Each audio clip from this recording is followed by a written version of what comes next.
আপনি যদি বর্তমান পৃথিবীর দিকে তাকান তাহলে দেখবেন যে ইসলামের বিরুদ্ধে এত ষড়যন্ত্র, এত কনস্পাইরেসি, এত অত্যাচার, অপারেশন, এত কিছুর পরেও ইসলাম হচ্ছে world's fastest growing religion right now. তো আপনি পশ্চিমা বিশ্বে দেখেন প্রতি জুমাবারে অনেক অমুসলিম, নন মুসলিম, ইহুদি, খ্রিস্টান, এইথিস্ট, সংশয়বাদী, অ্যান্টাগনিস্ট তারা এসে শাহাদা বাণী পড়ে মুসলমান হয়ে যাচ্ছে প্রতি জুমাবার। নারী পুরুষ নির্বিশেষে, আস্তিক নাস্তিক নির্বিশেষে প্রতি জুমাবারে তারা এসে শাহাদা পড়ে মুসলমান হয়ে যাচ্ছে। রাস্তাঘাটেও আমাদের পশ্চিমা বিশ্বের দায়ীরা রাস্তার মধ্যেও দাওয়াতি কাজ করে, আলহামদুলিল্লাহ। এটাকে স্ট্রিট দাওয়া বলে। এই যে এরকম টেবিল নিয়ে বসে কোরআনের ট্রান্সলেশন নিয়ে, কিছু ইসলামের সহজ সরল বই নিয়ে তারা নন মুসলিমদের সাথে ইসলাম নিয়ে কথা বলে, আর ওরা খুব ফ্রেন্ডলি মানুষের সাথে মেশে কথা বলে, ফলে ইজিলি তাদেরকে অ্যাপ্রোচ করা যায়। তো তাদেরকে অনেকে জিজ্ঞেস করে যে তোমার ধর্ম কি, তোমার বাবার ধর্ম কি, what do you think about life after death, মৃত্যুর পরের জীবন নিয়ে তোমার ভাবনা কি, তোমার দাদা কোথায় গেল, তোমার বাবা কোথায়, তো চলে গেছে, তুমিও কোথায় যাবা। এইভাবে যখন জিজ্ঞেস করে নন মুসলিমদেরকে, তাদেরকে যখন ভাবায়, ভাবাতে ভাবাতে ভাবাতে ভাবাতে ইসলামের বাণীগুলো যখন তাদের সামনে পেশ করে, তারা যখন কনভিন্সড হয়, অনেক ক্রিশ্চিয়ান, অনেক জুইশ,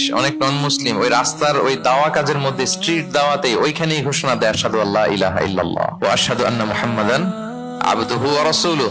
রাস্তায় আধা ঘন্টা দাওয়া কাজের মধ্যেই ওরা কনভিন্সড হয়ে মুসলমান হয়ে যায়। গোটা বিশ্বব্যাপী এভাবে ইসলামকে আল্লাহ তাআলা ছড়িয়ে দিচ্ছেন। কেউ এর অগ্রগতিকে থামায় রাখতে পারবে না, অসম্ভব।